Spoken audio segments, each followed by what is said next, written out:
Back to Boris Johnson rubbish and the completely worthless, expensive and time-consuming investigation into whether he broke COVID restrictions while the rest of us were threatened under force to stay at home.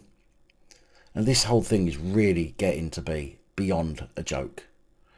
Apparently, the Good Law Project and Liberal Democrat peer Lord Brian Paddick have threatened the Metropolitan Police with a judicial review unless it reopens the partygate probe or explains its lack of enforcement action against Bojo.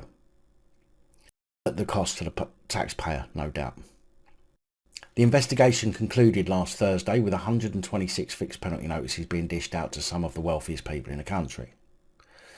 The letter of possible action published on Wednesday morning says it is believed Johnson did not even receive a police questionnaire over the gatherings on November the 13th and December 17th, 2020, and again on January the 14th, 2021.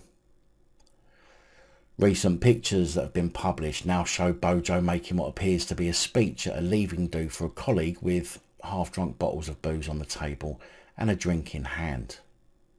It's reported that others at the leaving do were issued with fixed penalty notices, but not Bojo. The legal letter to the Metropolitan Police refers to extensive evidence in the public domain that the Prime Minister was at the three gatherings and others had been fined for attending them. The Good Law Project and Lord Brian Paddick argued that the Metropolitan Police must have concluded the events were unlawful and not reasonably necessary for work by issuing fixed penalty notices to others, and said that the Met's failure to investigate, in particular by not sending a questionnaire to the Prime Minister, is unlawful because it is contrary to well-established public law principles.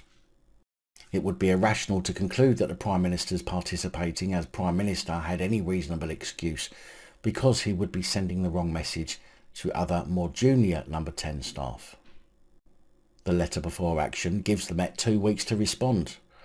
Lord Paddick has said that the letter may have to be added to since the publication of Sue Gray's report.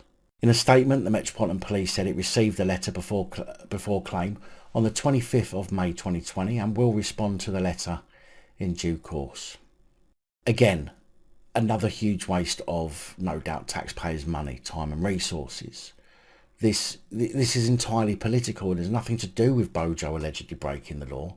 This is about showing him up and discrediting him in order for Labour to try and take a top spot running the country, which I certainly can't see how it's going to be any better than it is now.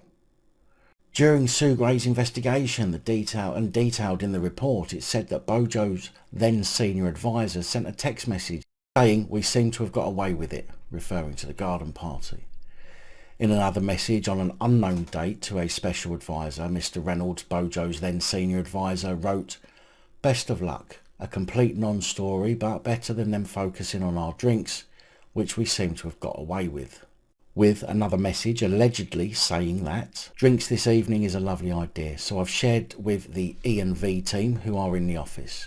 Just to flag that the press conference will probably be finishing around that time, so helpful if people can be mindful of that as speakers and cameras are leaving, not walking around waving bottles of wine, etc. So it is clear they knew what they were doing in sticking two fingers up to the people who are paying for their parties, but does it really warrant all of this time, money and resources?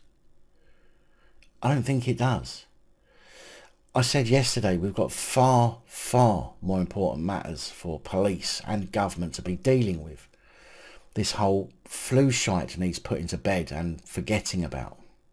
I mean, where are they going to find the time when enforcing further restrictions on us over chimp spots? Big thank you to channel supporters, especially these guys. Your support is truly appreciated. Don't forget to like, share, comment and subscribe. Let me know your thoughts, as I know many of you will.